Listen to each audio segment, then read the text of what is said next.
Hello guys, कैसे हैं आप लोग। मैं हूं अमित तलड़ा, आपका फ्रेंड, फिलोसोफर एंड गाइड। तो एक बहुत ही एग्जैक्ट क्वेश्चन का सवाल, बस मैं उसका जवाब देने आया हूं कि क्या verification is included in supply of certified copies, कि हम जब सर्टिफाइड कॉपीज़ मंगाएंगे तो क्या सर हमारे पेपर्स वेरीफाई भी होंगे और अगर कुछ एरर होगा तो रेक्टिफाई भी होंगे, और क्या हमारे मार्क्स भी बढ़ सकते हैं when I apply for supply of certified copy. Sir please बता दीजिए। तो फटाफट सर मैं आपको ऑथेंटिक पूरा मैं प्रूफ दे के बता देता हूँ, ठीक है। तो ये आपके रूल्स हैं, स्क्रीन पे आपको दिख रहे हैं। इंस्पेक्शन और सप्लाई ऑफ सर्टिफाइड कॉपीज़, इसमें लेटेस्ट रूल्स हैं सर 2020, और इसका पॉइंट नंबर 7 है, ठीक है। आई होप आपको विजिबल है, ठीक है। पढ़ लेता हूँ मैं आपके लिए।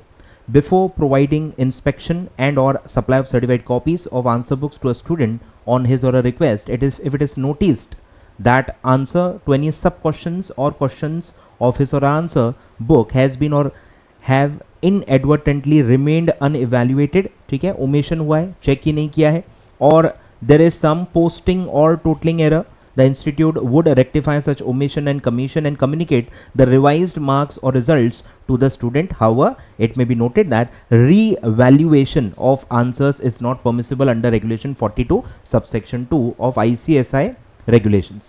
क्लियर है। तो रीचेकिंग, रीवैल्यूएशन नहीं होता। जो चीज़ चेक हो गई है वो रीविजिट नहीं होती, वो फिर से नए सिरे से आपके लिए चेक नहीं किया जाएगा।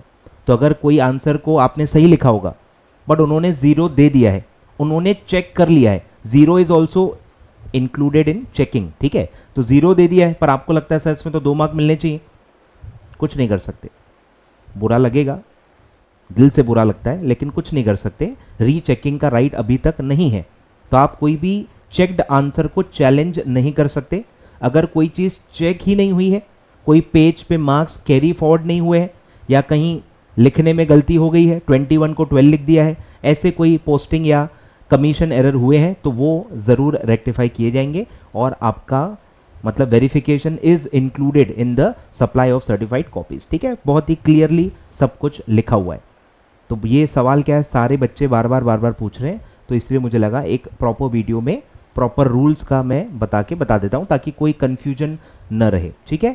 तो ये सवाल का जवाब आपको मैंने दे दिया है।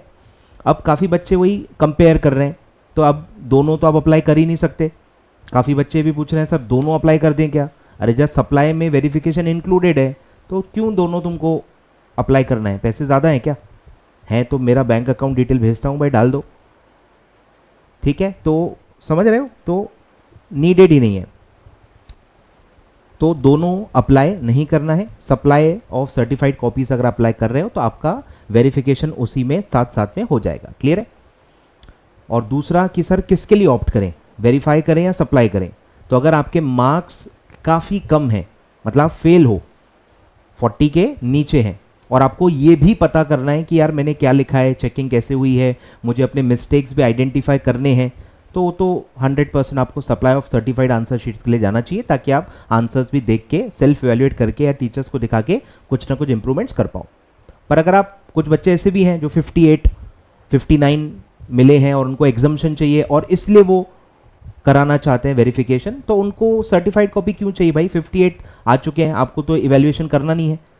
यस, अगर आपको आंसर शीट देखनी है, दूसरों को दिखानी है, टीचर्स को देनी है, तो अलग बात है। बट सिर्फ आपको 58, 59 या 56, 55 ऐसा है और आपको लक आजमाना है, 3-4 मार्क्स भाई बढ़ सकते हैं, तो आप कर सकते हो। तो उसमें आपको 100% वेरिफिकेशन के लिए जाना चाहिए, सर्टिफाइड कॉपी की ज़रूरत नहीं है, ठीक है। चलिए, तो मैंने 2-4 पॉइंट्स जो थे वेरिफिकेशंस के रिलेटेड वो मैंने इसमें क्लैरिफाई कर दिए, ठीक है। तो आई होप अब कोई डाउट मन में नहीं है with regard to this topic. Thank you so much.